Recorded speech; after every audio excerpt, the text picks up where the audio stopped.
Hello class. ఇప్పుడు మనం exercise 2.1లో ఫోర్త్ క్వెషన్ చూస్తున్నాం. ఫోర్త్ క్వెషన్ ఏంటి? State whether the following statements are true or false. మనకి ఇక్కడ 4 స్టేట్మెంట్స్ ఇచ్చాడు కదా, అవి ట్రూ ఆర్ ఫాల్స్ అని మనం చెప్పాలి. ఓకేనా? ఫస్ట్ వన్ చూద్దామా? ఫస్ట్ వన్ ఏమంటున్నాడు?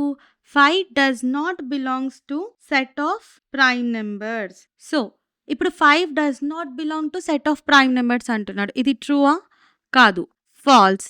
ఎందుకు అంటే 5 has ఓన్లీ 2 ఫ్యాక్టర్స్. అంతే కదా, ఓన్లీ 2 ఫ్యాక్టర్స్ ఉన్నాయి 5కి, 1 and 5. Therefore 5 is a prime number. So 5 belongs to prime number.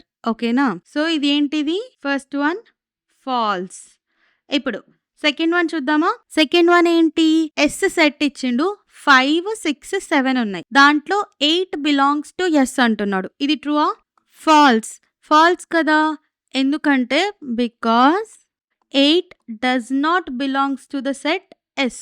అంతే కదా, ఎస్ సెట్లో 8 లేదు, 5, 6, 7 మాత్రమే ఉన్నాయి, 8 లేదు. అందుకే ఇది ఫాల్స్. ఫాల్స్ బదులు నేను ఎఫ్ అని రాస్తున్నాను. ఓకేనా? ఇప్పుడు థర్డ్ వన్ చూద్దాం. థర్డ్ వన్ ఏం చెప్తున్నాడు? -5 does not belongs to whole number అన్నాడు. ఇది ఫాల్సా ట్రూవా? ట్రూ. ఎందుకు అంటే హోల్ నెంబర్ స్టార్ట్స్ ఫ్రమ్ 0. ఓకేనా? హోల్ నెంబర్స్ అనేవి 0 నుంచి స్టార్ట్ అవుతాయి. అందుకే -5 అనేది హోల్ నెంబర్ సెట్‌కి అసలు ఇంక్లూడ్ అవ్వదు. నెగెటివ్ నెంబర్స్ హోల్ నెంబర్ సెట్‌లో ఉండవు. వాడు కూడా అదే చెప్తున్నాడు కదా, -5 does not belong to W అని. దేర్‌ఫోర్ ఇది ట్రూ. ఓకేనా? ఫోర్త్ వన్ చూద్దామా? ఫోర్త్ వన్ ఏంటి?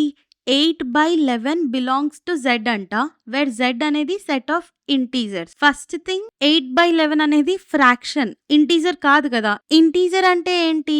-∞ నుంచి +∞ వరకు ఉండే నెంబర్స్. కానీ 8/11 అనేది ఫ్రాక్షన్, ఇంటీజర్ కాదు. దేర్‌ఫోర్ ఇది ఫాల్స్. ఓకేనా? ఎలా రాస్తాం? False, because 8/11 is a fraction. ఓకేనా? అర్థమైందా? అర్థమైతే హోంవర్క్ క్వశ్చన్ సాల్వ్ చేస్తారా? Here comes the homework question. 0 belongs to N. N అంటే ఏంటి? Natural numbers. ఇది ట్రూ ఆర్ ఫాల్సా? కామెంట్ చేసేయండి. ఓకేనా? నేను అది కరెక్ట్ ఆన్సరో రాంగ్ ఆన్సరో రిప్లై ఇస్తాను. అండ్ మీకు ఒకవేళ డీటెయిల్డ్ ఎక్స్ప్లెనేషన్ కావాలి అంటే షార్ట్స్ లో పోస్ట్ చేస్తాను, చెక్ చేయండి. ఓకేనా?